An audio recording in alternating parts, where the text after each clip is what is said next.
If you would like to advertise on Sports Radio Birmingham, please email me at chris@sports-radio.co.uk.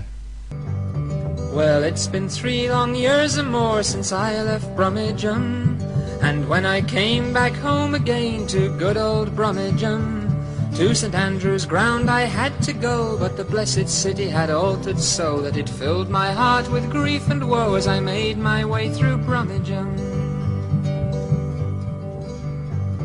The market hall has come and gone in good old Brummagem, and Nelson's had to move along in dear old Brummagem. It seems as if the future will close down the station on Snow Hill, and the bull rings now become Schweppesville. They've changed the face of Brummagem. Blues were in Division 1 when I left Brummagem, but I come back and down they've gone in dear old Brummagem. But now they've found a millionaire who has a little cash to spare, so Aston Villa had better beware, they're coming up fast up Brummagem. And it's Monday night, 7:30. Welcome to Sports Radio Birmingham, broadcasted by the fans for the fans. How you doing? Got a full house with us tonight. Chris. Good evening. GA on buttons. We've got Ollie. Hi everyone. And little Capo. Good evening. The Gabby Cabby. Okay, right on. My good self, all the way, and the one and only Helen.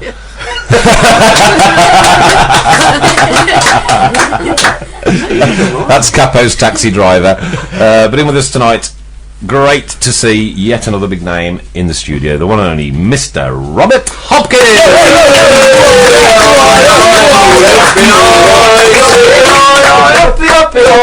There you go, Robert, you've officially had the clap off the team. Everybody gets I've it. stopped singing now, you're okay. Good to have you with us on a Monday night, and thanks for coming over, mate. No problem. Alright, okay, the sad news today, obviously we've got a report on the death of once Prime Minister, and this is Baroness Margaret Thatcher, whatever your political views were. And I've seen all sorts on the internet today, some of it quite harrowing. Got to remember, guys, that was still a life, it was still a lady, it was still a mom, it was still a person. No matter what, keep your nastiness to yourself, that's what I say. Don't anybody else agree with me or speak not? of the dead. Well, why should you? I mean, I've just, So, I just lost my mum and dad no, recently this year. yeah. What would I give to have like one day mate. back with them? You know what I mean? No, I mean I haven't commented. Certainly not my politics. Don't believe in privatisation. Don't believe in a lot what the Tories have done, and rip the I'm arse cutting you out. short there because politics is nothing to do with sports. There you go. No, can I say something? Of course you can, mate. I just happened to be in the pub earlier, just happened to be in there, and Maggie's supposed to be hated so much. I didn't see one person in a pub, which is a proper pub. A proper pub, yeah. That slagged her off. No. They all said, fair play, she's done what she's done. So, I don't know where all this hatred comes from. It's keyboard warriors. Keyboard warriors on the internet. I've got nothing better to do. I haven't met one person yet that slagged her off. Well, I'm gonna stop there because I'm going to get wound up about it because it's been it's politics inside. Don't be funny, like as I say, she was a Blues fan as well. Absolutely, God bless her. Alrighty, okay, so it's good to be with my beautiful friends. Well, beautiful, when I say beautiful, I'm talking about me, because you ugly bunch of scrotes in here. Apart from Rob, of course. While we're talking about people passing away, can we just mention about the passing of Tony de Grey? Yes, carry on. Tony, top man, cure leukemia, done a lot of work for them, raised a lot of money. In fact, the first event that we put on, and how I got into with cure leukemia, was through Radio WM, my contacts there. And listening to Tony, and when you hear someone speaking as passionately as he did about that dreadful disease, you only want to help him. Well, and he was there on Langan's Day, and I only met the guy a couple of times, but if you meet someone for the first or second time and you feel as though you've known them all your life, that's a trait of a tremendous person, and he will be sadly missed by many. So, but the work will go on in honour of. Yeah, of course, absolutely, of course, and of course. Well, let's get on to that, and shall we? And remind everybody what's coming up in over the next couple of weeks. Honestly, we have got so many events coming up, it's unbelievable. Talk quicker then. Well, I'm not going to talk about it because I'm going to talk. We've got an hour and a half. Hoppy's still got a few Steelers to down as well. But our next event is on the 20th of April, and that is Frank Worthington Day at the George. We've got One Eye Baz doing a book signing from... Just on that One Eye Baz thing, it was great to see One Eye Baz in here 2 weeks ago, and then Radio West Midlands pick him up 2 weeks after we did. Yeah! Well, you see, you find a lot of people that are behind us. Even Absolutely. better, Cutting edge. It was a rubbish interview. Thank you. Of the Radio West Midlands, it was. I only listened to the first half because I was waiting outside the Blues ground to walk down to the Dingles game, like, so... Yeah. But, yeah. No, wasn't as good as us, mate. No, yeah, so Baz is there, and then the big man hopefully will be in the George around about 1 o'clock, 1:30. Okay. And then we're going to do a Q&A with Frank after the game, probably about 5:30, 6 o'clock. Right. And we've got an auction, we've got a raffle, and we're raising money for the Former Players Association and QLUK. We do know I'll try my best to get there, but obviously I do work Saturday I know nights, it's like with so work it's commitments and that, but yeah. to say it'd be great because Frank Worthington, one of the most charismatic, mercurial players ever to wear the blue shirt. Robbie's the most passionate. And Frank is also Excellent. one of our greats. Okay, well we usually judge our guests by the stuff that Chris has put out. Now we've got mixed nuts and raisins today, some salted peanuts, and we've got some look like hobnobs, but they ain't got chocolate on, so you're not, you know what I mean. Appreciate it, I'll tell you what, I'll be one. that's better than I get when I get home. All right, well I'll start off this week then. Cracking April Fools we did on Milan, and it was by accident actually. Right now we genuinely thought that the Blues game was kicking off at midday. So I said to my boys, because you know what they're like for getting up. I mean, they're like in their early 20s, and they. I can't stand. If I'm going to leave at 2 minutes past 10, I'll leave at 2 minutes past 10, not 3 minutes past. Yeah. So I get down there early in the morning. I was filling my car up with petrol. My lad rings me. He said, "Dad," he said, "the kickoff's not till 3." On April Fools, I was thinking he's winding. You know what I mean? Right. So I'm not biting this. I'm not. No. He says no. So anyway, so I said, "Right, we'll put kettle on. I'll be down." Right. So it gets there. One of my lads is still asleep. Now this is like early in the morning, 9 o'clock in the morning, and I wanted to go right dead early so we could get there and obviously just meet you guys and have the. So he's still fast asleep. So we all get in the car, all right. We're all sat in the car outside, and he's still fast asleep in bed. Ringing him. He won't answer the phone. Eventually, he answers the phone. "Where are you? We're at Bassett's Bowl." "Oh, what time is it?" I said, "It's 10 past 10. We're at Bassett's Bowl. Been banging your door and everything." "Oh no, you've left without me." So it took you 8 minutes to get to Bassett's Bowl. No, we were sat outside in the car. Listen, goodness me. So the poor lad thought we were halfway there, left him behind. But kick-off worked till 3 anyway. So hey. Right, so on the bit of Blues news this week then, Swindon Town rejected a number of bids from Birmingham City for on-loan defender Paul Caddis, according to BBC Wiltshire. Scottish under-21 international has been on loan at St Andrews all season and been in good form too, with himself being keen on a permanent deal to stay at Stands. However, the doors are now open for Swindon to take him back. It's looking more likely. £275,000 they're looking for, and we can't raise it. Does that mean we get Rooney back? Yeah, no, I don't think so, does it? I don't know. I don't know. Has he gone there, or So what's Rooney been doing? Well, he's been playing for Swindon. Has he been doing anything there? Well, Swindon are holding out for £275,000 for Caddis. We've offered 125 and then 125 in a few months' time, which is 250. Hoppy, what do you reckon about Caddis? I think that's a fair deal. I think it's a good price. It would be a good price. Yeah, he has done well. Yeah, but I'm not sure about that Redmond situation. Anyway, I thought we swapped him a loan. The Rooney one. Rooney, yeah. I thought he was on loan to Swindon, and we. Capo's nodding, so we'll take that as a positive. That was my thoughts that it was a loan deal, and I'm sure it was a loan because he couldn't go back and we couldn't get Rooney back when we had striking problems as well. Well, Caddis has another 12 months left on his contract at Swindon, and new manager Kevin McDonald down there now. A return to the county ground is a probability, I would have thought. Caddis left because he didn't get on. That's right. Absolutely, Di Canio, yeah. Right, okay, fun fact of the week. Founded in 1875 as Small Heath Alliance, the club, Birmingham City, as we know it now, turned professional in 1885. 3 years later, under the same name of Small Heath FC Limited, were the very first football club to become a limited company with a board of directors. Did you know that? Yes, I did. Well, why haven't you told me before? Because you've never asked me before. I know it, but I don't understand it. I don't know what a limited company is compared to anything else. I thought it was just a football club. Yeah. I mean, we've had a few firsts. All right, you get on. And Blues 1, Millwall 1. Not a bad result. Inform Millwall. Not a big crowd again. Personally, I thought it was an awful result. You know.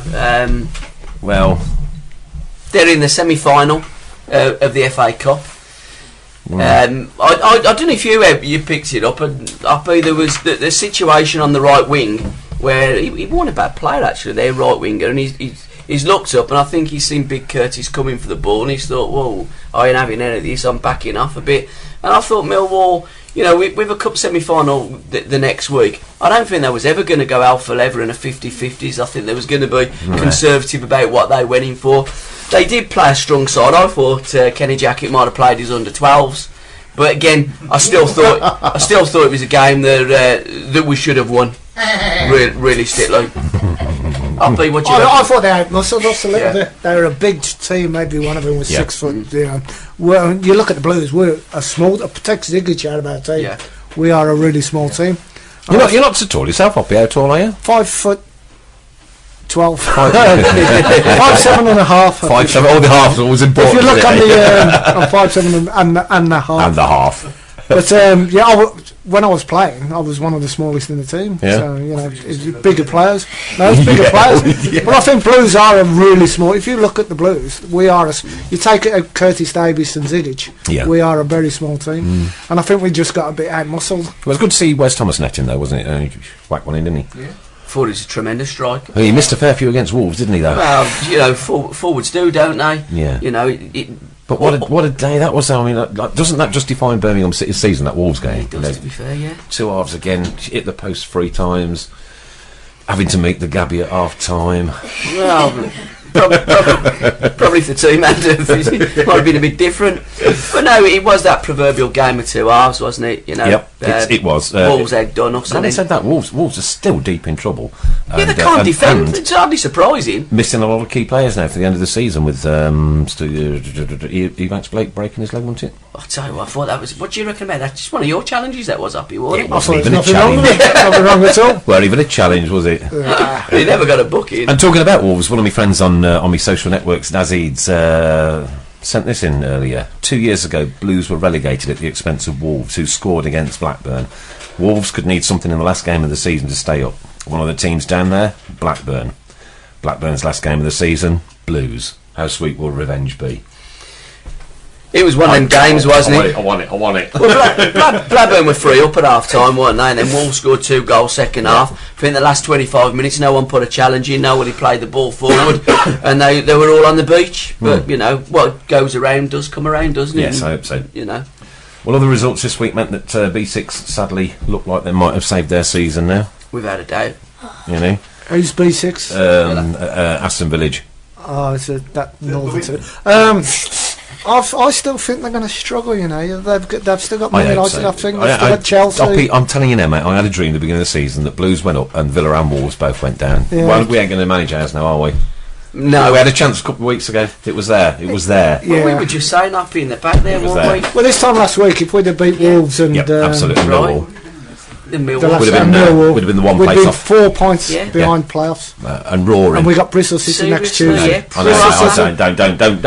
It was there. It was there for the taking. But it just disappoints you, doesn't it? Yeah, very much so. You know. And on other things, anyway, Blues under 21s losing 3-1 today. 3-0, sorry, against Leicester. That's more news on that one.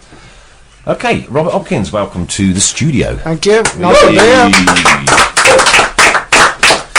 Tell us about the young Robert Hopkins, what we don't know, the bits we don't know. What about your early life around these parts, growing up from schools and things?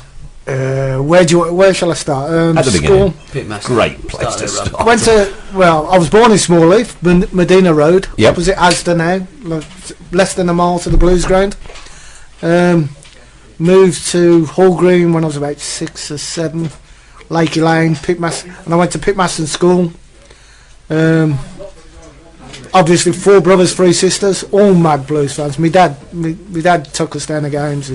Or you know, sometimes you get a rogue supporter like Black Sheep of the family, but we still haven't got that name.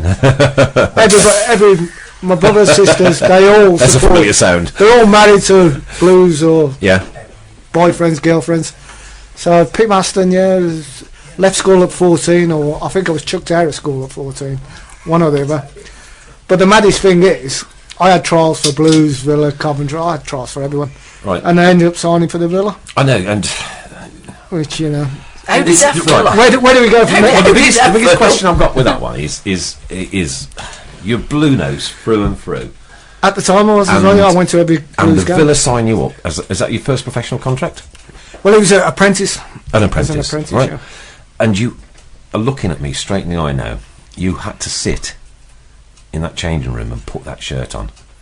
Yeah, but tell them what you had underneath it, Rob. Now before that, I wasn't expelled, but I was chucked out of school. Right.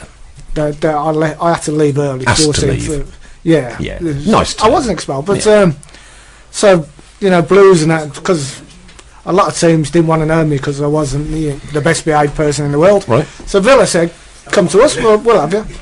And to be honest, that was brilliant. They used to give you tracksuits, looked after you, give you expenses, And I asked my dad for advice. He said, "Sod off, son." Don't be stupid. Quality advice from a quality pop. That's what I say.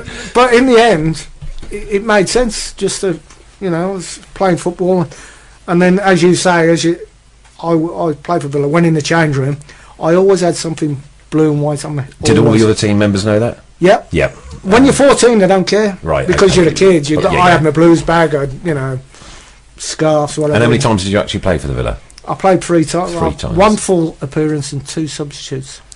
Okay. Now what about that day when you made your full appearance and you're having to pull that shirt on? Okay. Well, I was just thinking about this afternoon at home. I was thinking I actually couldn't put a Villa shirt on. I couldn't do it. Well, I was playing for the reserves for years. you got to remember, at 14 I was playing, but I always had something Blues. I made sure. My dad said, make sure you always wear something blue. Right. Sounds like a quality bloke. And I was playing for Villa reserves, who used to kick off at 2:00. Right. So we played a game, so I always got to the second half of the Blues anyway. So we'd finish early, so I'd get changed quick and watch the second half of the Blues. But anyway, I was only, my first debut was 17. It was before Villa won the European Cup in 1978. Uh-huh. I nearly said we then. They played Norwich. I nearly said we then. Played Norwich, and they Ron Saunders said, Ron Saunders' man, he said, "You sub tonight." There was only one sub, I think, in them days. Probably was, yeah. I think think there was one sub in them days, yeah. So you were there then as well, Gab. I spoke to my dad, I spoke to people, and so I couldn't take a Blues bag. I couldn't, because I'm in the foot, Right. Yeah. So what I did, I got there and got changed, and I had this little World Ball bag, the Blues bags, yeah, absolutely, but a really small one. So I put the shirt on, so I put this badge underneath. So I came on, we played Norwich. I came on a substitute last minute. This is in the World Book of Records. 1 touch, scored. Really? Yeah, I scored for Villa. So right. How did that feel? Did you celebrate it? Well, what it was a last minute, so it didn't feel like everybody was going anyway. It was 1-0. Villa were winning 1-0. Yeah. So I scored this goal, and it was 2-0, and then it was my only touch, and then the full-time whistle went. Right. So what I did, I went like that, kissed. It looked like the shirt, but I've kissed my Blues badge, haven't I? So in those days, there wasn't Twitter and none of that. So all Villa fans, probably there was a rumour I was a Blues fan, but all Villa fans thought he must be a Villa fan. He's kissed his shirt. But I've got this Blues badge, haven't I? No, I've kissed it. Right. So it got round. The pressure took off me a bit because everybody was saying he must be a Villa fan. He's kissed his shirt, but I was kissing my badge. Little did they know, and like that made it really good. That made it acceptable. I've just kissed my Blues badge, scored and whatever. So And then your other games, Rob, you. Well, I was subbed the week after against Stoke. And then Notts County. That was a bit. That was a while after Notts County. So I was subbed the week after against Stoke, and Villa lost 2-0, which was a shame, I came on the last 10 minutes. But I can't remember. I played against Notts County. I can't remember how long afterwards it was. Yeah. It was a while afterwards. So it was after Ron Saunders. Tony Barton took charge. Okay. I think it was a year after they won the league, and played this Notts County game. And I'm actually starting my first game, so I've played the game, got my Blues badge on as usual. Villa were losing 4-0, so like Hoppy was hopping. But what happened? You've been to Notts County in the old days. There's the away fans used to go in the corner. Yeah. Remember that? Yeah. So Villa 4-0 down, so I'm taking the corner. It's the first corner we had, I think, all the game. So. Went over to take the corner, but there must have been a tussle or something before, and my Blues badge had come out. Right. It had kind of, exposed itself somewhere. They had these V-shirt, and I used to put it in to hide it, but it would come out like, so you could see it easy. So when I set this corner, and like, I heard some Bill fans, he's got a Blues badge on, and everybody's, and there was nearly a riot. They were trying to get at me. That was the end of your career there, was it? The corner, it was the last minute. I don't know what happened to the corner, but like we was off. Yeah. And like after there was punch ups in the corner, all the fans trying to get onto the pitch and all this. But the old badge. But needless to say, that was my one and only full game for them. Right. But the badge went. So you got yourself into the record books and then managed to lose 4-0 the next time round. It was I can't remember that. I can't remember That's what I call it. But that's in the record books. That goal. Brilliant. Yeah, really. Yeah, it's against Norwich. Kevin Keelan was in goal. Yeah. He was a decent. It was one time. I was only on the pitch 30 seconds. Scored, and that was it. Blimey. So he can't be beat, really, can he? So. But it was good because I kissed the badge and all. Yeah. He can't be a Blues fan. He's kissing the badge. Well, they found out a few years after that what he was kitching was his Birmingham City badge. Blimey. So in the deal that saw you come to Blues, then Curbs went the opposite way. Yeah, man, I like Curbs. And good friends. Curbs is alright. Yeah. I like to think Blues got the best deal. I think he definitely did. I like to think so. Curbs is a good player, wasn't he? Yeah, very much so. Yeah. I don't know how many games he played for Villa or whatever, but he was a good player. He did well for the Blues, didn't he? Yeah. To be honest, because it's not that often that you see the divide. Well, the players crossing the divide. Derbyshire was the last one. Was it? There was a lot of the times when Ron Saunders moved over. There was a lot. We've had a number from Villa. It was the Ron Saunders thing. He took over. Well, Tony Rees come as well, didn't he? He had Des Bremner went over. Yeah. Dave Geddes. Yeah. There was quite a few. Tony Morley. Yeah. But they didn't care about it. They were Villa people. Yeah. So, as a kid, then being taken to Blues, where would you stand or sit?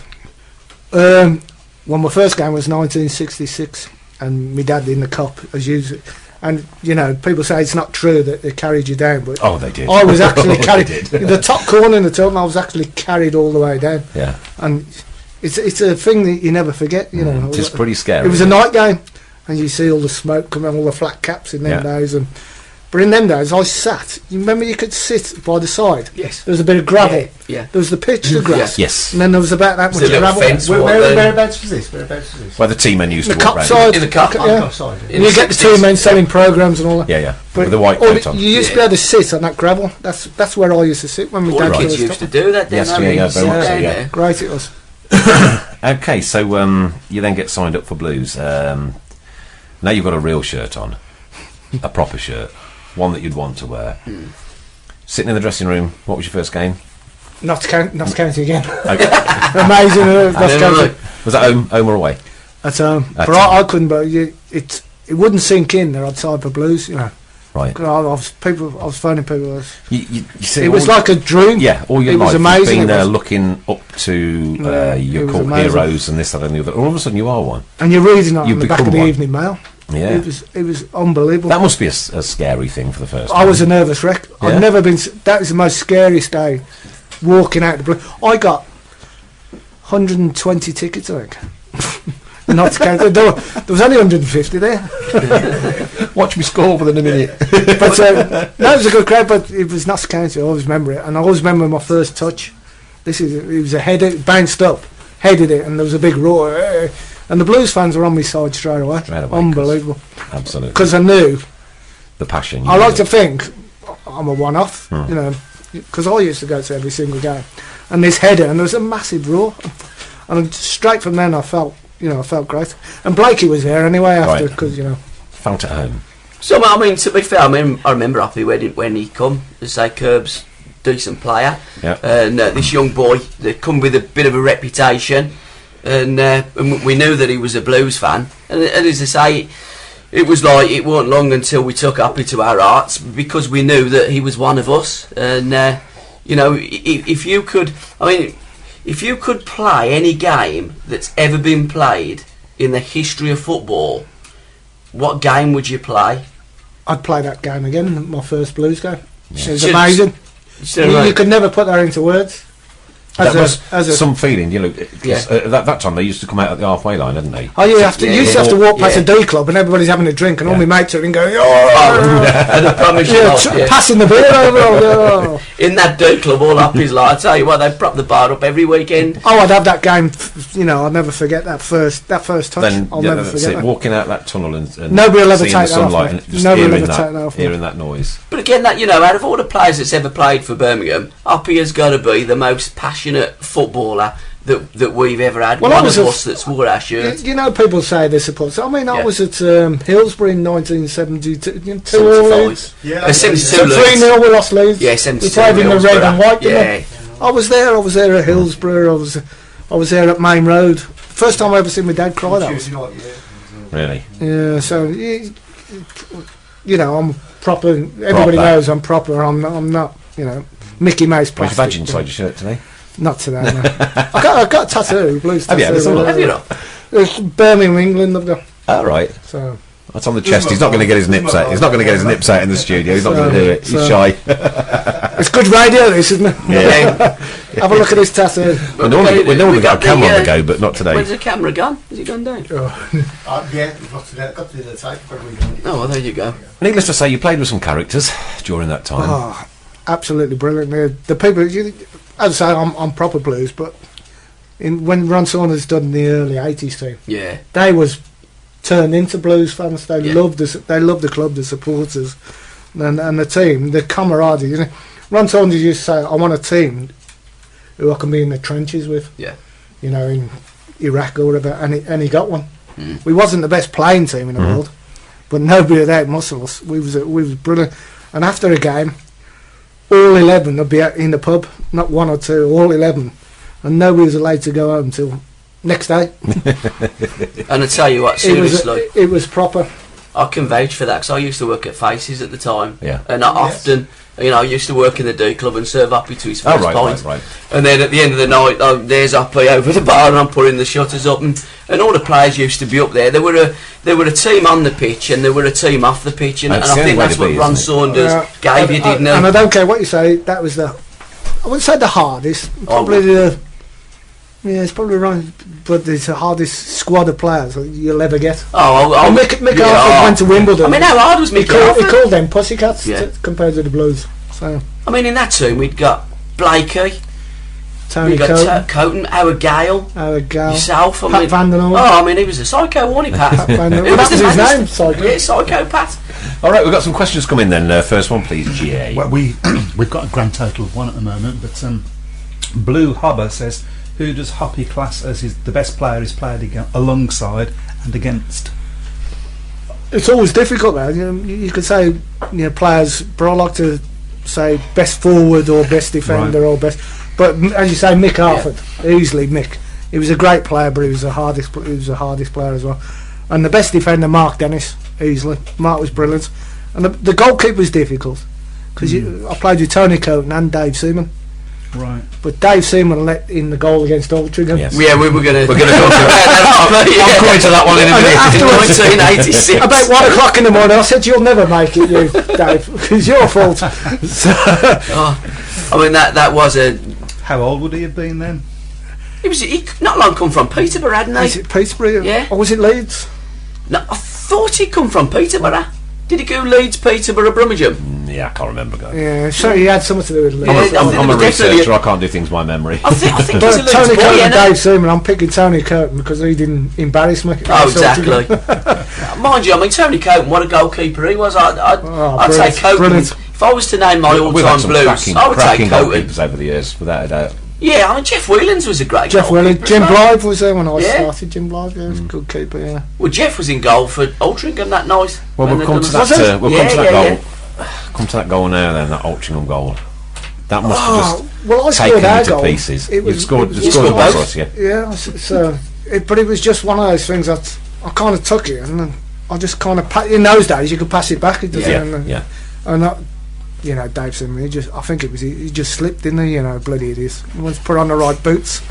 But it was the most embarrassing night of my life. I did go to some pub and didn't come out because it was actually on the front page of the Evening Mail, and not the back. Nightmare. It was on the front page, so But that is why I love Blues fans. Yeah. I played the next game. Anybody else would be dead scared. Or Yeah. But they were brilliant to me. Give me a round of applause and everything. That was brilliant. Just say, they should have slaughtered Dave Seaman a bit more. Well, I mean, what was it? It was a third round. It was a replay, wasn't it? Because it was a night game. It wasn't a replay. We hadn't played them before. Was it a Saturday? Was it late? No, it was a night game, but it wasn't a replay. And it got cancelled then. Definitely the first one. we hadn't played at Altrincham. Definitely. Yeah. So, but the strangest thing is, a couple of years ago, I had a letter off Altrincham Supporters Club inviting me to their 25th anniversary of beating the Blues. Of the goal. Yeah. Nice one. They Did you invited go? me to, no, I did not. No. I don't think they did have one. I think they was taking a mickey. Oh, right, Yeah. right. I don't think they actually had a do. But Yeah. they sent me this invitation, which was fair play. It was quite funny. So But that was a mad. I mean, there was about 6,000 as well then that night, wasn't there? The gate was really low, and to be honest, all the Altrincham players they all come in the D club. I've got I the don't remember photos. you lot coming in the D club that night, but I remember Jeff Whelans and the rest of them. And to be fair, I had to serve them. It was probably, I would say probably that was Birmingham's darkest hour. One of them. Wasn't it? To get beat to Altrincham in a cup game. equivalent to a Premier League team. We was first division. But even so, like in them days, as Rob says, we were a first division team. It happens was almost Altrincham. every year, though, doesn't it? You get one. Yeah, but not particularly like that. The death knell was sounding at Saying that, Birmingham in didn't them days. Kidderminster beat us a couple of years later? Kidderminster. They did, but I think we That were in a was- better position. To be fair, That was one of my. but that was darkest hours. 1993. I mean, Sullivan and Gold had just bought the Blues, and we were on the up, whereas the Altrincham game we were definitely on a slide down. I mean, we got relegated that season, Rob, didn't we? Yeah. Last I game don't of the think season, we Arsenal. won another game after that. No, I don't think we did. It just destroyed us. Oh, it was awful. Then were deep dark days Tell me about 'em. for Birmingham City. I remember turning up to them, Oh yeah, no. doing the safari in the car park, by the in between the GM and the cop. There used to be some parking up there. You'd be lucky to get in. Potholes was up there. Oh. dark days. We ain't there anymore, though. No, You know? but I mean, he was. We ain't far off, but we're there. No, I mean, things are bad and things are tight and all the rest of it now. But as I think in them days, it was awful. Them were the days of Ken Weldon. I think had took over the club at that time. Well, look at hadn't he? the state of the stadium then as well. Though. Oh God, it was desperate. It was desolate. It was awful. With all the bits and pieces and all the, the bad things and that Sullivan and Gold, they did do an awful lot of good for Birmingham City. Through the football foundation, they built 3 parts of the football ground, and they did resurrect it. Okay, it's not, at the minute going as we'd like to with the Chinese, but who knows what's around the corner at I'll Birmingham come to City. that in a minute. I'll come to that. I might have Don't a get bit me of snip. started. I might Oh, have don't a bit get of me snip started. news on. That's rubbish. Might have a snippet. I don't believe anything. Might have a snippet for you again. don't go away. Just watch his space. Yeah. So then managers changed. John Bond came in. Was it John Bonstrow? Wasn't that when I left and come back? Just as you were leaving, I believe, wasn't it? Oh yeah, he sold me, didn't he? Yeah. Well, it's John Bond turned up. He turned up in a Jaguar and a big cigar, didn't he? I remember that now. Yeah. Basildon. Yeah, he just wasn't right for the Blues, was Mind he? you, he signed you for Shrewsbury as well a few Shrewsbury years later, afterwards, didn't yeah. he? 130,000 he sold you for, didn't he? 165 165. to where did I go? You went Man City. Man Man City. City. Man City, and then you went Yeah, I went to Man City, yeah. West Brom, Yeah. didn't you? Man City. Yeah. Not long after And that. Man City were broke at the time. They were struggling financially. Big star. Yeah. So then you come back to Blues in 89, 88. 88? Well, I went to Man City. I went to West Brom after that, didn't I? You scored because there was an infamous incident, wasn't there, that we've talked about, and with Birmingham City supporters going, Hpkins scored a goal against the Blues. Oh, for and the you album? celebrate, yeah, remember when you celebrated? But Oh, yeah. tell us the story of that, because it ain't as simple as that, is it, mate? Well, it never is it? No, Well, it never is. We played. I don't know why. It was a Sunday morning, and I remember Roger Hansbury was in goal for the Blues. Yeah. But West Brom won. I think it was 4-0, and I actually scored 2. Yeah. And I didn't celebrate the first one, but the second one I celebrated because nobody knows. All during the game, I was taking corners for West Brom Yeah. in his corner, and there was this bloke, he's about 18, and he kept on spitting at me and throwing things at me and bottles, and I don't know what I've done to him. Yeah. And he actually spat right on me. Remember, the fencing was still there. Yeah. And he spat right in my face, and actually, just as he's done it, I actually scored this goal. So I celebrated, but I celebrated to him, to this one bloke. So afterwards, he got round, Hoppy can't be that much of a Blues fan. He celebrated, but it wasn't celebrating the goal. It was this bloke who I'd love to have gone over the fence and smashed and give him a smack. But he got round afterwards. He can't be that much of a Blues fan. He's celebrating, and but it was nothing to do with Blues. It was just this one bloke, which I'd love to see him again. But but as you say, he probably wouldn't know. That's got round. That's got round. They were celebrating, but I didn't. I'm just this one bloke. I was trying to get hold of him. So on your second return to Blues, then we made the famous journey down to Wembley, and of course, Mr. Lou McCarley didn't play, did he? At the time, the club was in the right state as well. To be honest, well, the second time, Gary Pendry signed me back. Right. Him and Bomber Brown. He signed me deadline day from the Albion. So I went back. I thought I'll go back to the Blues. I'm the only person that went back for less money. A lot less money because it was the Blues. I had 2 years on my contract at the Albion. I thought that's, I'll go back where I'm supposed to be. But the saying's right, never go back. Yeah. It was the club. The first day I went back, we was training on the car park. And we had to put coats down as goals, and I'm thinking, what? I swear to God. And then it was 1 o'clock, and the factories had the dinner, and they come over and joined in the father side. All the factory lads.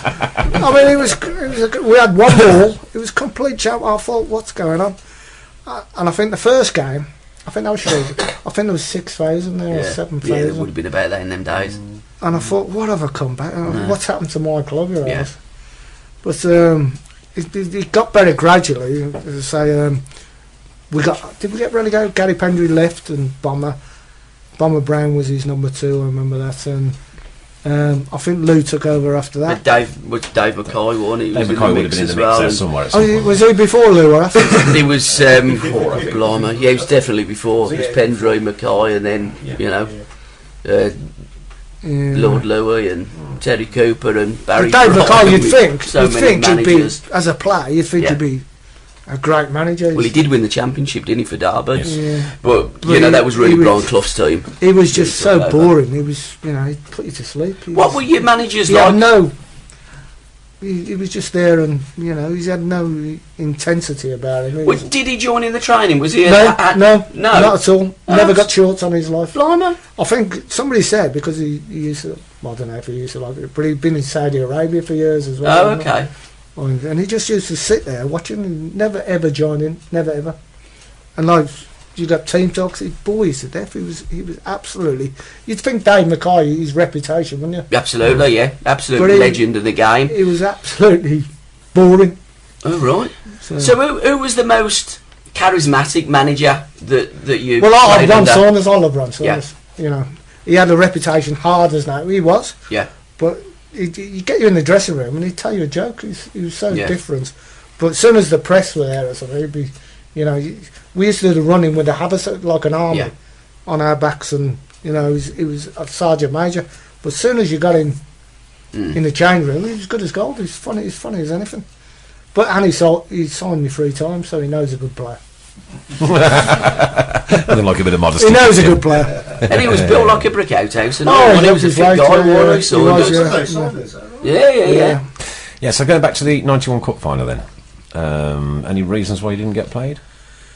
Oh, this is a story. Well, Lou McCarley was in charge then, wasn't he? So we get to our first cup final for 40 years. Yes, it's 56. Where do we stay? Reading University.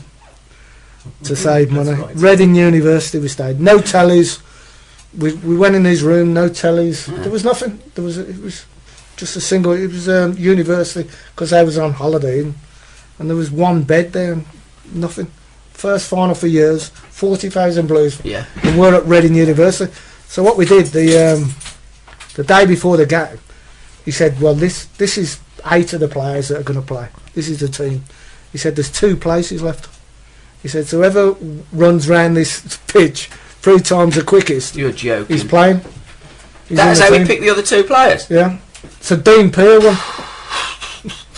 And somebody else, and I come last time. So. Well, he'd have had What bigger a legs way. than you anyway, wouldn't he, Dean? I swear to God, we tried. What a way to pick a team. And he was. Good idea. He said, Good idea. yeah, the quickest On 2 any round. level. That is a joke. Oh, But I didn't like Lou McCarthy one little length. So really? you What wouldn't, was he like? What didn't you like about Lou? It was just run. Really? And he's on the radio now, and he talks all this about football Yeah. tactics and that. And when he was at the Blues, he just make you run up and down non-stop. That was it. Did you never see a ball, Robin, your second time you went Not to with Lou Birmingham? McCarthy, not really. And I was getting on a bit then as well. Yeah. So I was, the old fitness was starting to go, and too much of the old pop was catching up on me. Who were the characters in that dressing room there in the 91 group? Because, I mean, in the 80s, there were a team of characters, a team of captains. In the 90s, what were the guys? They were quite a young team as well, weren't they? Yeah. Gailey was there, wasn't he? You had Big Gailey scored Yeah. the goals. You had Vince Overson. Yeah. So, What did he have for breakfast that day? Who? John Gale to score them 2 goals. Oh, I tell you, John, he was a colossus, wasn't he? great goal. Oh, That overhead kick, it's one of the best I bet he hasn't scored I've one. ever seen. Simon Tell you what. Sturridge was sub, wasn't he? He went on Simon Sturridge. no, Studge started, didn't he? He started. Studge and Gailey played up front because he played the ball. I mean, we won 3-2, didn't Gailey? Didn't he? He flicked a ball through, and Simon scored the first goal. Is my memory right there? No, he flicked it through. Or was it the other way? I think, didn't he? Honestly, I'm pretty sure. I mean, it's like almost a generation ago, and it's such a long time ago, and without looking. Well, the only thing, one of the things that still sticks in my Studge mind was from definitely that playing. day, just after the final whistle, was when you walked on the pitch and everybody that was in there was singing the I Hoppy song. Absolutely cracking. Yeah, and I do remember that. Well, I thought he might have put me on for 10 seconds just to just to finish your career off with almost. Well, the thing is, we did the the open bus top thing Oh, tell us Yes. about that, Rob. on the Monday. Yeah, but you was late, weren't you? Oh, I've been out. Why don't you answer all the questions, Gab? I've been out. Tell us I've that. been out all night, hadn't I? So No.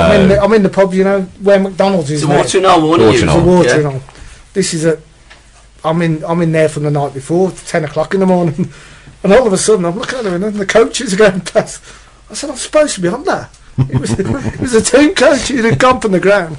So I legged it outside, running up the road. I said to a couple, I'm supposed to be on there. He says, of course you are, son. Yeah. And if it wasn't for Simon Sturridge and somebody else saying he's supposed to be here, they wouldn't have let me on, so I had to leg it to actually get on the team bus.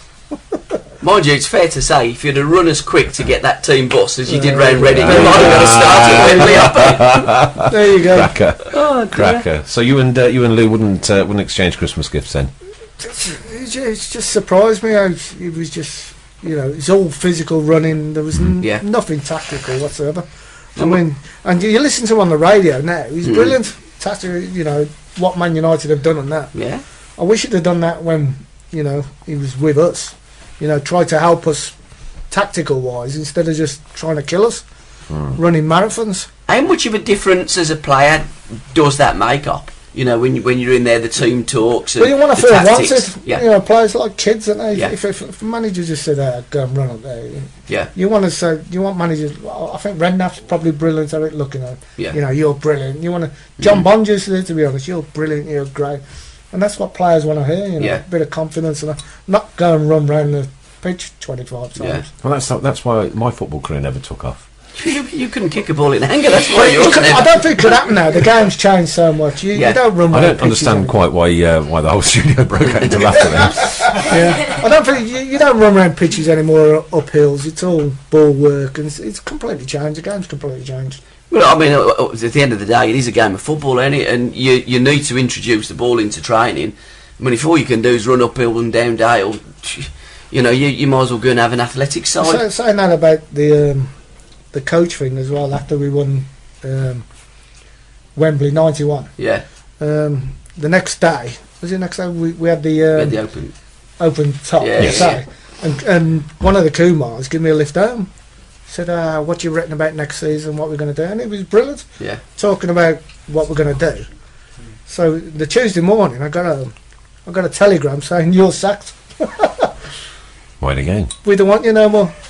So he'd picked 24 hours before he's saying, "What you written next?" Yeah, he'd picked your brains about all. It was telegrams in them days. Oh, Yeah, they'd give you. You know. And he sold you this. I've still got the telegram saying you are no longer wanted at the club or something. All right, one question before we go for half time. Yep, okay. Question. Okay, we go. Do you have any regrets about your football career? Absolutely loads. Yeah, absolutely loads. How long we got? What's your biggest one up? Biggest one. I hate to say, I shouldn't have gone back to the Blues. Yeah. No matter how much I loved that club, the second time the Blues was it was a disaster, the old place, and my head done it. I'd done it for less money. Yeah. I was at the Albion. I'd done it for a lot less money, and you think it's the same all the time. Yeah. So, and I was upset, and but that was probably it. It was about those times. I took my ex-missus to her first game and went down for a pie at half time. They served on a piece of ripped up cardboard box. You were playing. I couldn't believe it. I was just so shocked. I was in shock for ages. You were played all over the place as well. They even played you right back. I played right back. I played every position one season, barring goal. Yeah. Right. Okay. We'll take a quick 1 minute break, 2 minute break, and then we'll have Capo on straight afterwards. Who am I? Who am I? Who am I? Where do I come from? Where do I come from? Where do I come from? Who am I? Who am I? Who am I? Where does my name come from? Where does my name come from? Where does my name come from? Ask Family Trees for you. Ask Family Trees for you. Ask Family Trees. Looking for somebody to trace your family tree? Come to Family Trees for a free consultation. With over 30 years experience, we can research one individual, one surname, a whole family tree. Your finished report is confidential and will include detailed results, including confirmed family links and photos. So, for a free consultation, visit our website www.familytreesforyou.co.uk. Email us at info@familytreesforyou.co.uk or just follow the links on the Sports Radio homepage. Who am I? Who am I? Who am I?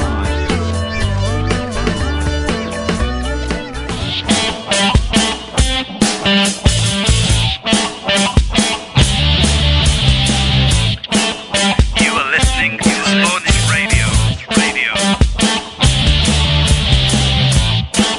By the fans, for the fans.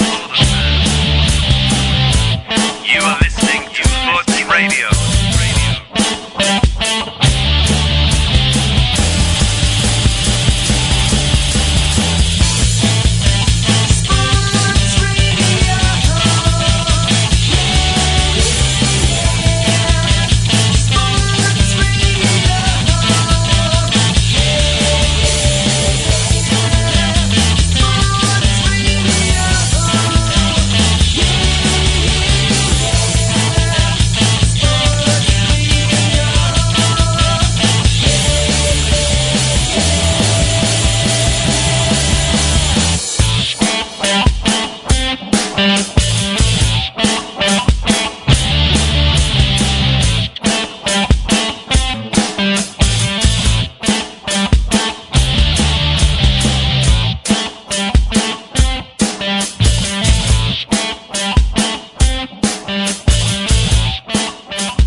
And welcome back for the second half, and going to bring Capo in straight away. He's our youngest member. How old are you, mate? I'm 12. 12. Blue through and through? Yeah. Yeah, good lad. Definitely. And always have been? Yeah. First game? Bolton at home. Bolton at home, there you go. I think it was 2007. Excellent. All right, Capo's going to give us a little bit of a read upon supporters, football supporters in general. Here you go. Supporters of a club are not just an individual people or families, they are a community, and a community that brings the stadium to life every other Saturday. But what is happening to our community as the money builds up and the famous supporters, the young generation such as myself, have a rough idea on how much things cost. So how can we get the tickets to go down a price? Well, you tell me, because I for one think that this community, which is beginning to be broken down into little pieces, deserves their voices to be heard. So let's stand up and remember that we are all one. Different clubs, different beliefs, same passion. Because football without the fans is nothing. Absolutely right. Absolutely right. I think you're right, and I think that's a good little talking Lads definitely point. got a future, don't you reckon, Gab? Yeah, of course he is. You know, I mean, he's a 12-year-old little boy. I mean, blimey, I wouldn't say boo to a goose when I was 12 and stuff and that. And I think to come into a studio and read something out, you know, it takes a bit of brass nerves to do that, and absolutely, totally respect for your son. But I think you're right. I mean, how do you change it? How do you give the game back to the supporter? It's very difficult because the game has gone so far the other way. One of the things that you was going to talk about a little bit later, and I'll just mention the two words: season tickets. No, absolutely. And, I mean, just the general price to get in. Look at the price of German football. Well, let's have the debate now on the back of what Coppo's. You know, in Rob's day, you know, the players were one of us. We could relate to them. You know, in the 80s, they were always seen in the same pubs as us. They'd live in the same roads as us. They were one of us. Now that game that we all love is so far away from the working class fan and its roots. It's beyond belief. I mean, you've got the game tonight, Man City, Man United. You know, £200,000 a week for a football player. Some of them players are on. Sky Sports, mate. It's absolutely ridiculous. Sky Sports, mate. Well, it's just crazy. Sky Sports. And I'm afraid to say, if you look at what B6, the supporters, did in the whole 10, that Sky storms the footballing world, I think that just sums up what's happened to the football. And what did they do? They did like a banner thing. Okay. Just to show that football is going down a bit now, but as we look at the ladies' football, that's just kicking off, isn't it? It is. I don't think it'll never be as big as the guys' football. I don't think, Kappa, not for any shot, but it will take off. But it will take off in a kind of way. You know, it's two different games. So up we were talking about that earlier. Because there was no ladies' football back in your day, Alfie, was there? No chance of that. No. What do you think to women's football as a? It's coming on, isn't Yeah. it? It's coming on. I mean, I think it'll take time, like anything, you know. But it is coming on, and especially us, the Blues. Yeah. All of a sudden, people say, "How did the Blues women's team get on?" Yeah. Because we're a good team. Yeah. You know, and all of people are asking, "How did we get on?" So it's brilliant. Yeah. And to be fair, you know, I mean, I've been quite critical of the. It's all right. It's okay. I think we got a mouse in the studio here somewhere, but you know, in the days of Gold and Sullivan, they didn't back the ladies. They almost folded, and to be fair to the new regime, they have backed them. They are backing them again. Birmingham City ladies are one of the big players in the WSL, which does kick off on Sunday. Our first game is away at Chelsea, yes, which is going to be a difficult game. I mean, there's 8 teams in the Super League. They're hoping to kick it on and include a few more in years to come, probably get it up to 10, 12. It's very awkward because, as Rob, you know, was just alluding to there, it's going to take time for it to get on. It needs the media to back it. It needs the television. It needs the newspapers, and it really is a game in its embryonic state. And in time, it will. There's some tremendous players. Female players playing football. Well, you get the Blues ladies, Arsenal. How come? Is it Doncaster ladies? How come they always do so well? Because it's Doncaster, you know. Yeah, again, no disrespect to Doncaster. No, I know you're saying Donny Bells are probably Doncaster. Yeah, all of a sudden Doncaster. Yeah, I mean, Doncaster have always been a big player in the female game, going back to the old days of the Bells. Probably one of them, the first names that you would think in female football. But you know, money has come into it a little bit. I mean, Liverpool now have got a massive budget. Doncaster are struggling a little bit. They haven't got that budget, and really what it needs is, you know, the male teams to back them. I mean, if you're looking at a Premier League football club, if a £5 or a £10 out your season ticket money went to support the ladies, that would make magnificent inroads, and with a commercial input to the female game as well, it will kick it on to that next level. I mean, England ladies, just an example. England ladies, I mean, many years ago were also ran. I mean, now they're big players. I mean, we've just beat Canada with a goal from Ellen White. That's twice now we've beat Canada in the Cyprus Cup and in this game. And Rachel Yankee's just had her 125th cap.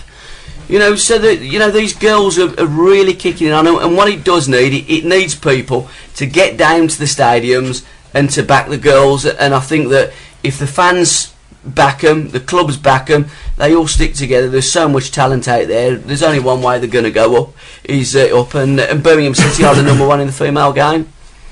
Next home game? We've got Lincoln. I was going to say Lincoln City, but it is Lincoln Ladies. Lincoln Ladies. Yeah, we've got them on the 21st, which is the day after Frank Worthington's Day. Right. So our games kick off at 2:00 at Stratford. We've got Birmingham City Ladies in the studio next week. Just out of interest, it's 45 minutes each way, isn't it? Of course it is. Yeah, no, just wondered whether they. I mean, all right. They might be girls, but they still play that. They have free kicks as well and stuff like that. There's no handbags that they put their handbags down and dance round it and it's proper football, mate. Goalposts. Honestly, it's proper football. Yeah, gone are the days when the girls used to cook like their moms and now drink like their dads. But I tell you what, there was an article in the Sun this week that's wound a lot of people in the female game up. Surprisingly enough, it was not put in any journalist's name. It was just a Sun reporter, and he was basically taking the rise out of the female game, and it's put a few noses out of joints. But anyone that does go down there and watches them, I think they'll be pleasantly surprised. I think the standard is superb, and when you look at the fitness level of some of them girls, it's superb. Every admiration for them. You playing hangman there, mate? No. What are we doing there? Do you want an A? I'm writing your death I'll certificate. have a B. And I'm witnessing it. Yes, all right. Do you think that with the current situation with the ladies' football, would you, as a strong follower of the Birmingham City Ladies, like the money to go into it like it has to the men's? I think with the game of football, Rob will tell you the same. You do need money in football, don't you, Rob? Do they get paid, the ladies? They get paid. It's a semi-professional setup. So 5 minutes each way as well, and it's 45 minutes. Yeah, so they deserve to get paid. Then, to be honest, I've loved blues for 40 years, and watching the men and watching the women. The disparity between wages and everything else is unbelievable, and them girls deserve every penny that they earn. I think the game is coming on. They are going to be earning more money, but I still don't think it's a particularly livable wage for them what they pick up. I don't know what they pick up, but I'm just guessing it's not an awful lot. Karen's injury? Yeah, she's going to, I think, be out for some time. Really? But say the guys will be in the studio next week and they'll be able to elaborate that. Right. Find out next week if I've got my mic back as well. Oh, right. They've still got your mic then? They've got my mic. They took it off me, didn't I? I got sacked. We don't go there again. Well, I've heard that story. Yeah, but there you go. All right, Gab, then, just before we crack back mate. on and get some more info off Rob, updates on the big event we've got coming up in August. Yeah, well, we've got a massive game. It's a football extravaganza. Are you coming down, Rob? Is it August? Yeah, I'll be there, yeah. There is a playing. Yeah, of course I will. Do you know what I think? I love 45 minutes. 45 minutes. I think what we should do, because Tom and Broads manage the one team, don't they? Yeah, they do really well. Yeah, I know they do. They're superb. I think what we should do is I should nick you for that game, and me and you will run the. Can I play for the ladies team as well? We'll get a few ladies involved as well. Have a word with your old man. I can't play 45 minutes out the ladies team. Yeah. I am going to be making a guest appearance with a pair of boots on. But just before we come before we come to August, you've got a game on Sunday, ain't you, mate? Another charity game. Tom and Broads have saw today at Stourbridge. What time's that kick off, Rob? It's 12 o'clock kick off. The address is Amblecote Lane, is it? Yeah, I think if you're coming down the Stourbridge through the town centre, you come off, you go down that road. Typical taxi driver ain't got a clue where he's going, and it's just on the left. It's Stourbridge's ground where the Glass boys. You get a lot of ex-players there. Then, to be fair, nobody gets paid for it. We all there for charity. Nobody gets a penny. It's all for the. Have Harry help us that one? I'm not sure. Well, certainly the one on Sunday. We don't know. But going back onto the August one, where we're playing the Legends, It is for the Al Parry Al Brothers charity. I think Bo and Bal are going to make an appearance as well. Right, so it's going to be a good family day out. Yeah, what we're doing is we're getting a load of fans to play the ex-legends. And who's managing? Well, me and Smudge are managing the one side. dear. I'm trying to get Uppy to manage you, because I don't think Smudge is up to much, to be quite honest. Well, Smudge has said that the players have given Gabby a vote of no confidence. Well, that makes a change, don't it? But it is on the 25th of August. It's a bank holiday. We're going to do a sports radio show from there as well. Yeah. And you know, hopefully the people of Kingshurst, Chelmsford Wood, Shard End will come out and Well, like I say, I shall make a guest appearance on the pitch, but not for long. I prefer microphones to football. You will get a guest appearance on that pitch if I pick you, mate. The season will be starting again by then, isn't it? Yeah, it certainly will. Yeah. Well, Oppie, you're 51, I'm 51. We'll have a race around the pitch, see who gets on, mate. I think you will. Depends how many drinks are there. Yeah. Dear. Okay, so that's it. We all up to date on all of the outside stuff then? Yeah, I think so. All right, okay, let's get back to it then. My missus was getting ready earlier. She says, "Well, look big in this." I says, "Well, you are in a 6-berth caravan." Where's that tumbleweed again? Honestly, it's jokes. Yeah. They're clean. They are clean. They're awful, but they're clean. Listen, I don't throw my microphone on the floor, mate. So after Blues, then you shot off to Shrewsbury, Hong Kong. What was it like playing out there? Yeah, Blues. I went to. Did I go straight to Hong Kong? Yeah, Shrewsbury first, wasn't it? Yeah, I'm sorry, Shrewsbury. John Bond signed me at Shrewsbury, to be honest, yeah, and he signed me. And the first day he signed me a 2-year contract. First day I went there, he said, "Don't know why I've signed you." He said, "I don't know where to play." Why? Because as you said, Gabby, the years before I'd played right back, left back, centre half. I didn't have a position, so he signed me.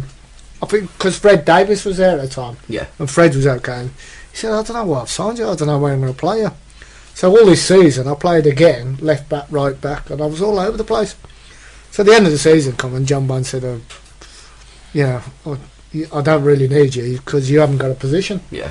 So he said, go to Hong Kong if you want. And I thought, well, great. So, Didn't you think that was a bit extreme at the time? You usually get sent to Coventry, don't you? We don't want you to sign for any more Midlands clubs. Just go to Hong Kong. Remember Jim Hagan? The Irish lad, wasn't he? He was over there. It was his connection. Okay. And this team needed a forward. He said, "Whatever you do, don't say you're right back, left back, Sarah. You're a forward." Yeah. So I went to this Chinese stuff, and I got there, and I'm the biggest in the team, aren't I? So They are as I'm the tallest in the team. So You're a ziggit. and it was absolutely brilliant. It was the best year. I had a year there. Oh, right. But like getting into private things, I had a bit of woman trouble. Yeah. So I had to come back. Yeah. Which was somebody said, "What's the biggest mistake you've ever made?" I think forget the Blues one. I think that was because I had another year contract in Hong Kong, but I had a woman trouble there, so I had to come back. So I came back for 2 weeks and tried to get back again. And to be fair, there was only people in Hong Kong said you can't go home because I'd missed the semi-final. Because you can't go home and miss the semi-final.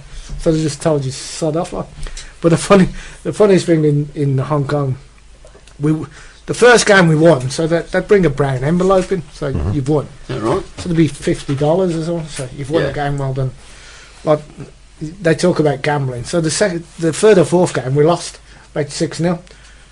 And they brought this envelope in. It was about $200. Oh, right. You lost it. That was gambling, wasn't there? So obviously the owners had put us down to lose.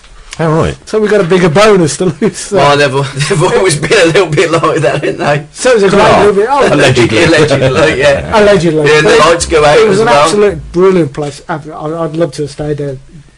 That was probably my biggest mistake, to be honest. Oh, right. Well, on the Hong Kong theme, then, I've just been talking to my dear friend over there. Yeah, okay. Right. And so far, what we know is the Carson Young trial is still scheduled to go ahead on the 29th, I believe it to be. Yeah, I'll buy when I see it. And there is an announcement going to be made this coming Friday. You heard it here first. Oh, well, there you go. Yeah. All right. I won't be holding my breath. Yeah, You don't know what a shame.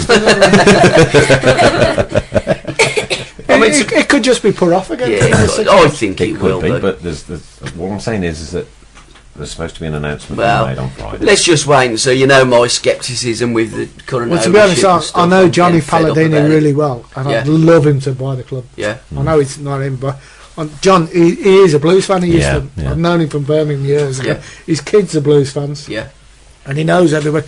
And if nothing else, it's nice to have local people. Oh, absolutely. You know, I maybe mean, not so much money, Yeah. but like, I'd love Johnny Palladini to take over the Blues. But again, when you're looking at the money thing, okay, people think, well, it's either like somebody like Man City's owners or nothing. You know, there's a middle ground. There's a way of getting somebody like Palladini that's got a backing with a Not reasonable, millions, yeah, yeah, just a look after reasonable the amount, club. and You know and they're gonna manage, look after the yeah, club. manage the club properly. Someone that's got it. He's I mean, local. He lives local, so he can't really, mess the Escape, club can up. he? Yeah. Because Yeah. he lives. He doesn't live far from Solihull. Well, yeah. Well, I mean, he used to. I picked up him a few times when I was on the taxi. He's a nice He was an guy, agent. yeah. Well, many times he was flying out to have a look at a player, and we thought to he bring him can't be back any to worse Birmingham than what City. we've got now, can he? No, and I tell you what I like as well, the idea of Big Ron coming in with him as a That's what kind he's of. talking. You know, what's your opinion of that? I agree. I think it's brilliant. Yeah, I do. Just as an advisor, whatever. I mean, why not? You know, I mean, Ron Atkinson must be. it's more local, isn't it? Yeah, Ron exactly. Atkinson knows every club, doesn't he? I mean, you He's done played for brilliant. Ron as well, didn't you? He's the only manager who's made me captain. Yeah. Yeah, made me captain. What was he like as a manager? He's good fun. He's a joker. Yeah. He's exactly the same Yeah. as he comes across. He's exactly the same. So I don't know why they call him Big Ron. He's no bigger than me. No, to be honest, I mean, he He's a ain't big that bloke, big, is he, yeah, really? I mean, big one. I've interviewed him a few times, and he's He's great bloke. Though. tremendous. But I think it's more of his personality, isn't Yeah. it? You know, and I That's think, why the Big Ron comes oh with yeah, personality. Yeah. and I think that Ron could possibly, with Gianni, bring to Birmingham what we need, similar to what Barry Fry did in them days. There's every chance that that's not going to happen, though. So. Well, probably not knowing our luck, but there you go. Anyway, we've got Can 3 we- questions come through. So, GA, if you're... Okay, first question is. I'll have to read that one as well. I'm Pammy Anderson, the streaker up at Bolton. Do you remember? I do actually. Yeah.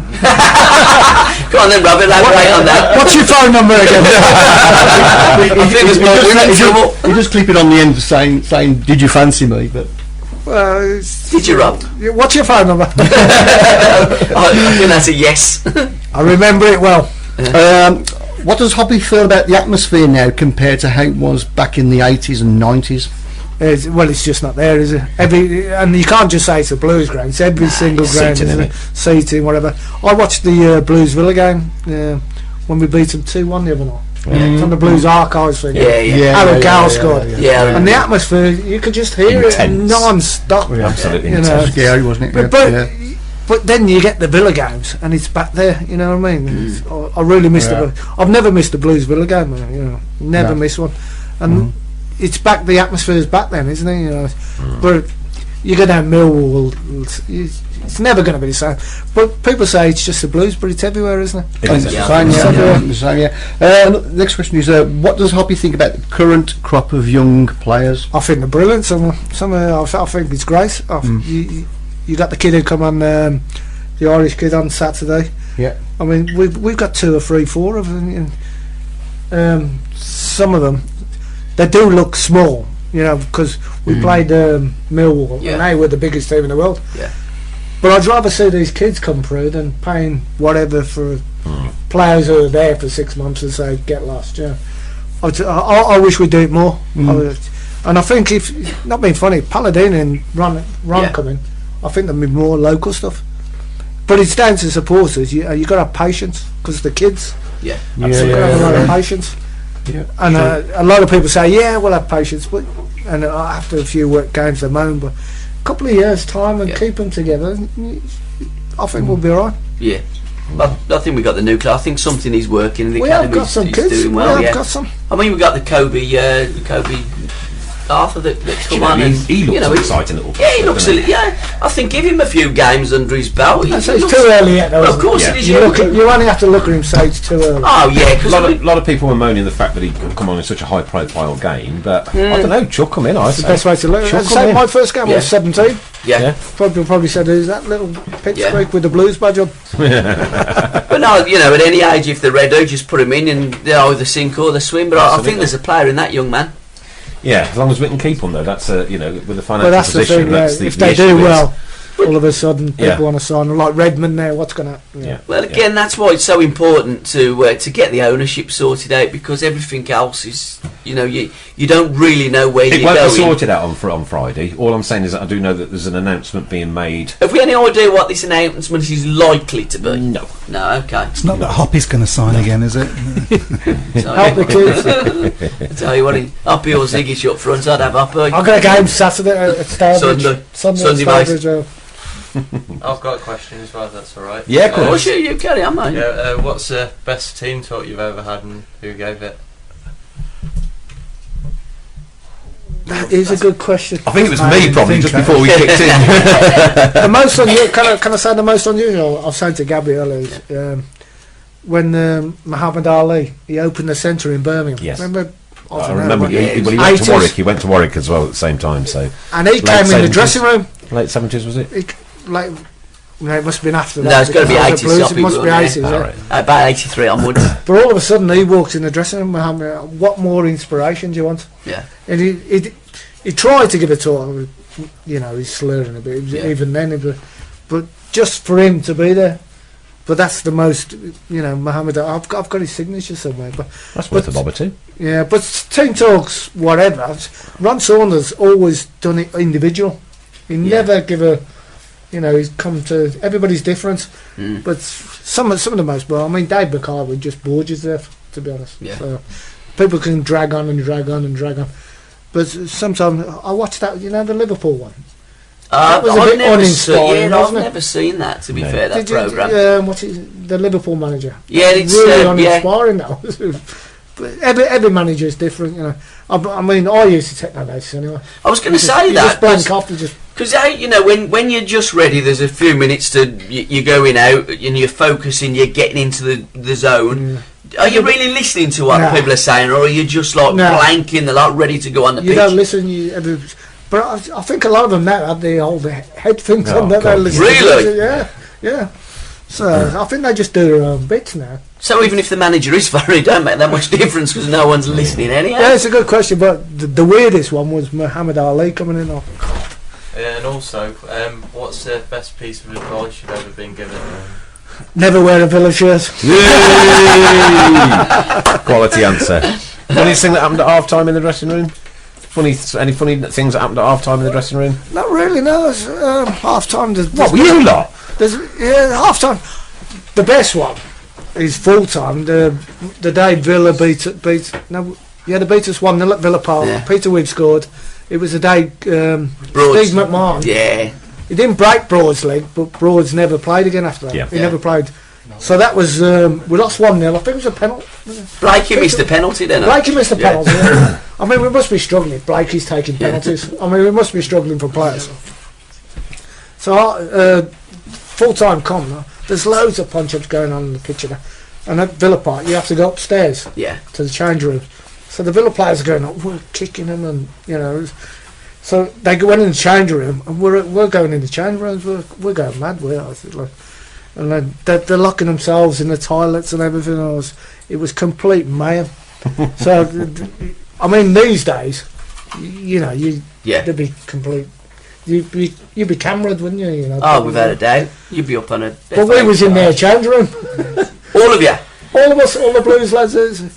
Because Broads have been stretching off. Yeah, I know. Steve McMahon, it was a really bad... Broads was never the same after that. No. Because a lot of us fans, we thought that was the one that finished Broad's career, but Kev was in the studio and he told us that it wasn't. No, he played again. That's right, yeah. But that was, that was an awful challenge, and I mean that was the first trial by television. Do you remember he that? got booked. I can't remember, but what I do remember, in front of us, we were all in the Whitton end, and McMahon had come over to shake Noel Blake's hand, and Blakey nutted him and put him down, didn't he? Yeah. And McMahon said something about his. Well, I mean, allegedly. That's the story, allegedly. Yeah, but then Blakey nutted him, and then Gary Newborn at Central. Gary Newborn. They had to give the video. They carried on up the steps and into their change rooms again. So We was in Village Jaguars for there after.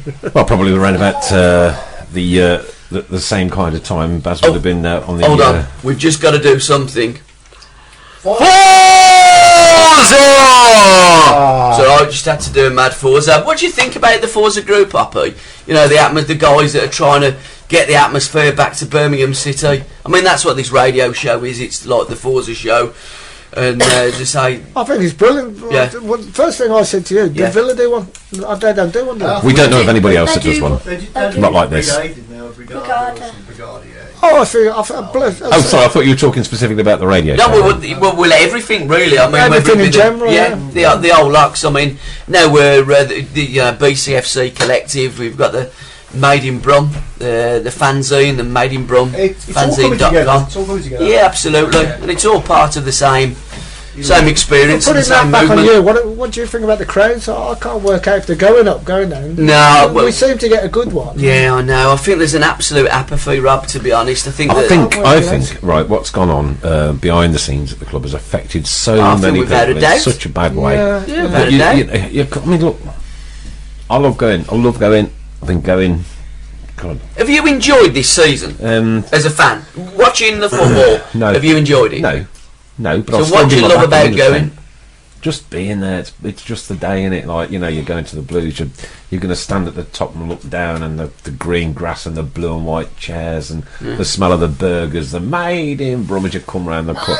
It's just me day out, man. It's like what I do. It's me life. I mean, I'll tell you what. I must admit, from all the years of watching the Blues, I love the Blues more today than I've ever done at any period in my life. You know, but it's like going to see a sick relative in hospital, isn't it? I think I like what's going on.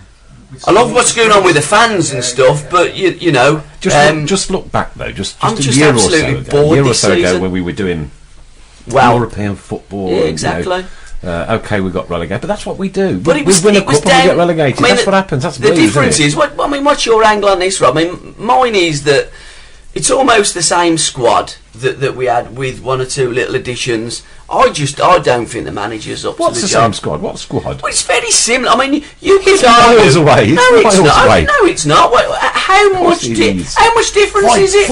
I mean, we've got an English international goalkeeper. I mean, we got Curtis and Cornwell that played it. Well, I mean, he was until we sold him, and now he's back on loan. The fullbacks are slightly different, but Cadiz is an equal replacement for Carr. Little bit of a problem at left back, but I quite like Mitch Hancock. I think he's a solid player, and I think the Shane Ferguson, you know, I think he's coming. I think he's a good little footballer, and I think that if you've got Reval in centre midfield, I mean, it's a shame that Keith Fahey had been out for a lot of the season. You got Marlon King and Zigic up front. You got Burt. You got Redmond. You know, you got Lovenkrands. You've got players with experience like Ambrose at Congan. This is a decent squad of players to play at this level of football, and I just think we're in this position, and we have been in the position. And I think it is largely down to the manager. I think if Chris Hume was managing, just getting back to Forza, Capo. Well, basically, I know Paul Smith likes talking about Forza on a Monday. Used to be on a Wednesday, but since Forza had started, I've been backing them all the time and trying to get down the matches. Yeah. But realising that some people down the Blues disagree with Forza, why do you think that is? I mean, you see the likes of Block 11 singing that ridiculous song. You're always going to get that, to be quite honest. Because it's right. It's different. Straight down the line. Because you're situated in the GM, right, on a match basis, and the GM is not by nowhere any stretch of the imagination full, right? It's empty. You are creating an atmosphere with 30, 40 people, and it ain't going to work. It doesn't work. Hang on. No, I will not diss it. Don't get me wrong, right? Because I think what you're doing is brilliant, right?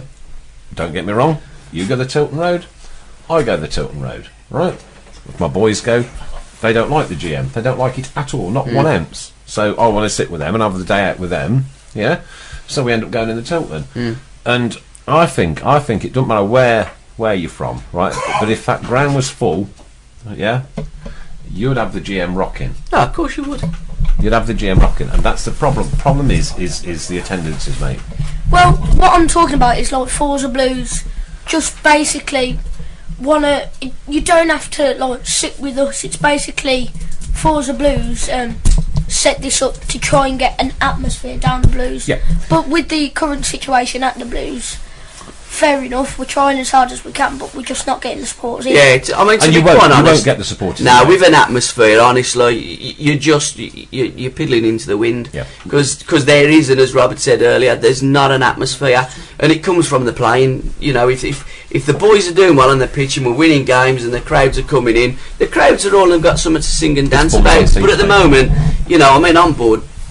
Restless I am, to be quite truthful. Just a quick word from Ollie, who's with us tonight. How you doing? Hi guys, so I'm going to do a preview on the Leicester game. Yeah, so Leicester have got a lot of money, obviously, as we know, but at the moment it looks like it can be a game that's potentially winnable. They've only won one game in 12, and in the last couple of home games against Millwall and Sheffield Wednesday, they've lost 1-0, and against Leeds they needed a last-minute winner, last-minute equaliser, sorry. So, and they've also won 1 in 12. Yeah, 1 in 12. It's awful, isn't it? They're poor at the minute now. Yeah, they got some. Yeah, got some good players as well because of the money, like Chris Wood, that we all know is quite a good player. Kasper Schmeichel, as we all know, his dad. And Paul Konchesky used to play for England, and David Nugent as well. So, yeah, what do you guys think about Friday night? My honest opinion is I think we'll get beat on Friday. Hoppy, let's. Well, a week ago, And I rarely say that. I thought we'd be in the playoffs. Yeah, me too, mate. Honestly, because we had who did we play? We had Wolves, and I thought, why not win at home? Yeah. And then we had Millwall, why not win at home? Yeah. And then we got Leicester, who haven't won for 12 games. And then we got Bristol City on Tuesday. If we'd have won those two games, But now it's all gone, isn't it? So I think we might just go there thinking the season's finished. To be honest. Yeah. You know, I know you don't give up, but I always think there's no way we're going to go down. People say to me, "Oh, we might still get the no you won't. Not on 50. We're on 53 points now." But there was always that chance a week ago. I was so optimistic. So Leicester it's on telly, isn't it? So yeah. Is it? But this league is just so mad, isn't it? You know, you get 3 wins back to back, 4 wins back to back. You're almost in the playoffs. You lose 3 or 4 back to back, and you're almost just in the relegation dogfight. It's a mad league, is it? I mean, do you think the last 2 games that Blues have played have put a downer on the end of the season? Yeah, definitely.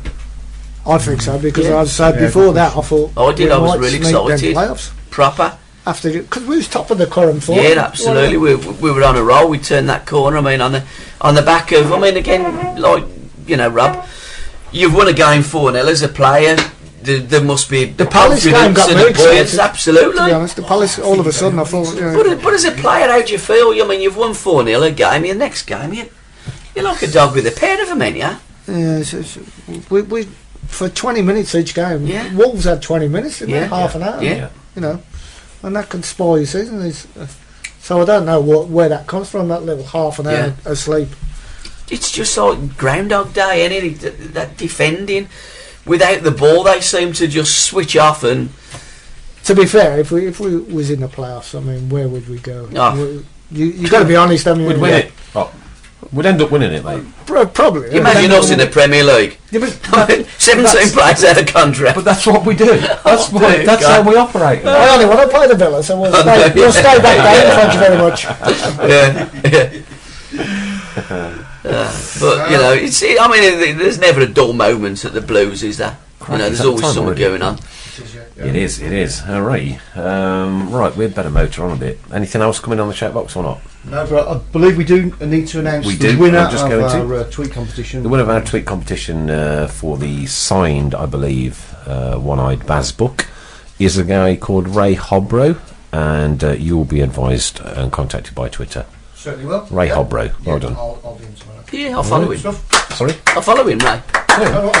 Let's get Passion of Blue Nose. Well done, Ray.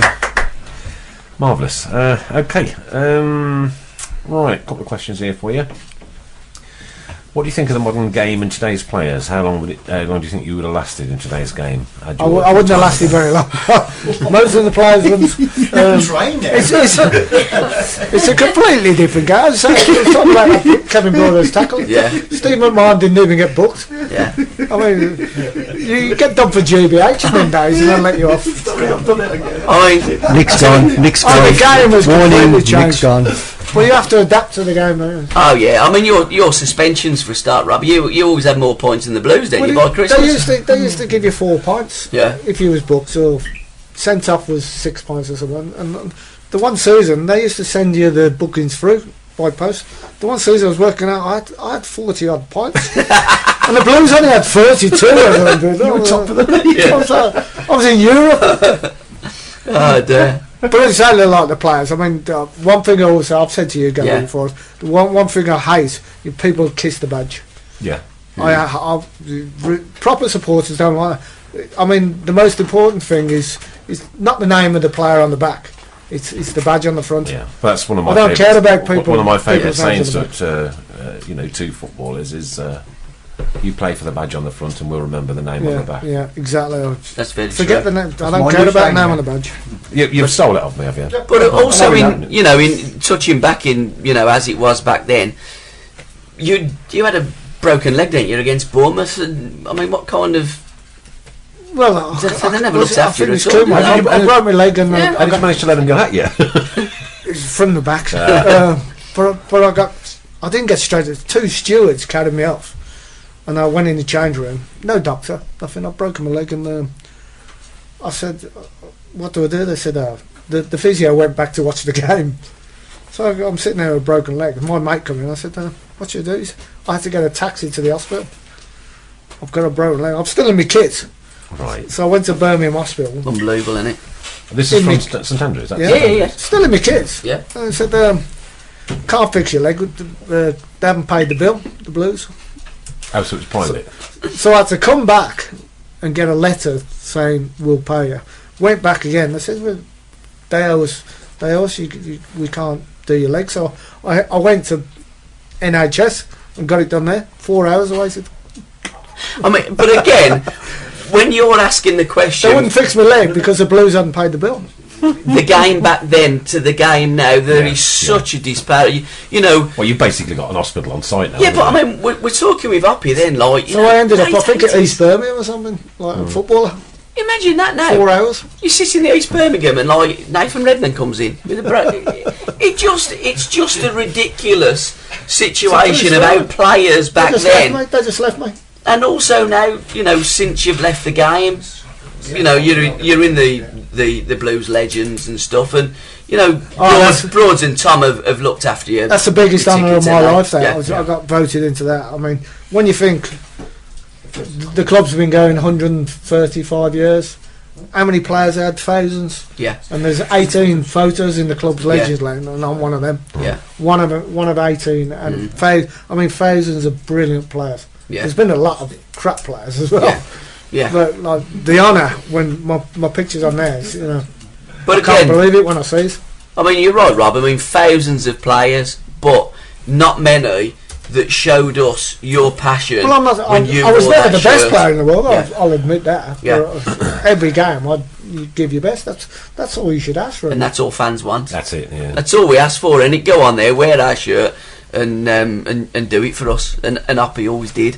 Can you see the football bubble bursting soon? No, I can't, to be honest. It just keeps going up, doesn't it? Non-stop going up. Yeah. There's another. It's gonna. Has it increased next year, hasn't it? The Sky and. Yeah. Every team now apparently gets more than Man City did for winning it last year. Next season. Apparently, your second and third division players are still on. Yeah. As I say, proper money, hundreds, not thousands. So I think they get mixed up. So, but the thing that gets me when I meet people say, "Oh, you're an ex-footballer." Everybody thinks I'm loaded, you know. Yeah. So go on then. What? Be straight. What was the most you ever took from a game? £500 a week. £500. There you go. What a quality guy. Honestly, perfect, mate. Brilliant quality. That's what these guys used to earn in them days. When I went to Man City, £500 a week. Yeah. That's the most I've ever. Most you earned at Blues? I took a I was on 400 first time, or 350, but I took a cut the second time from West Brom. I was on 500 at Man City, 500 at West Brom, and I went to Blues for about 400, but they said you can have a win bonus for 100 to match it up. But I never got that win bonus, did I? That's a big mistake, isn't the win bonus? Yeah, and then playing you right back. But £500 a week, yeah. Well, but, to be honest, 1981, 82, 83. That wasn't a for vast a amount lot of money. It wasn't a vast amount of money. Like, I'm not complaining. I'm not complaining whatsoever. Not at all. I'm sure, but like in comparison to the 60, 70,000s that some of them get now, and the 200,000 and 300,000 some of them get now, a week. Do we need that? And let's be honest, Don't start me, Gabby. I'll be no, but some of these players, we can be here all night. We drop off here at the pub. I'd say £500 a week was a lot of money in there. To be honest. But you know, they're getting £70,000-80,000 just as squad players. I wouldn't change a thing anyway. No, you know, I've never heard any player that would change, because you played in the right, you know, in an age where football was pure and we could relate. Well, to on my deathbed, I played for the club 11. You can't be fair in that. And not only that, we loved you while you was there. Of course we did. And we still love him now. Ladies and gents, one and only Mr. Robert Hopkins. Fantastic. Is that the time already? That is. You are listening to Sports Radio. By the fans. For the fans. You are listening to Sports Radio.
that you're there with another man.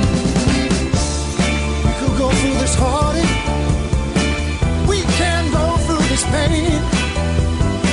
But what good will the torture do ya? And what exactly are you trying to gain? Are you trying to be lonely? Oh girl, are you trying to be lonely?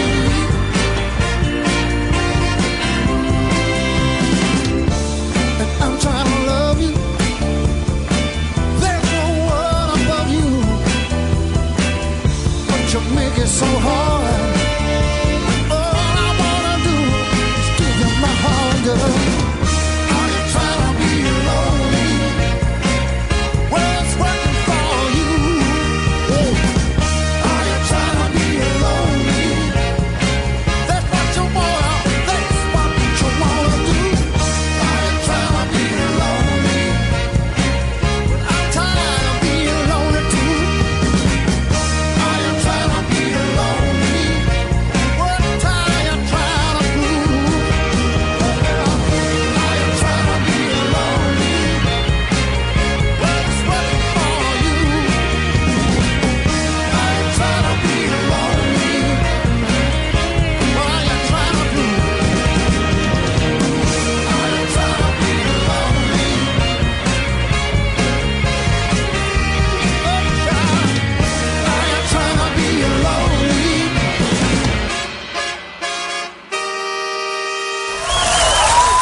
If you would like to advertise on Sports Radio Birmingham, please email me at chris@sports-radio.co.uk.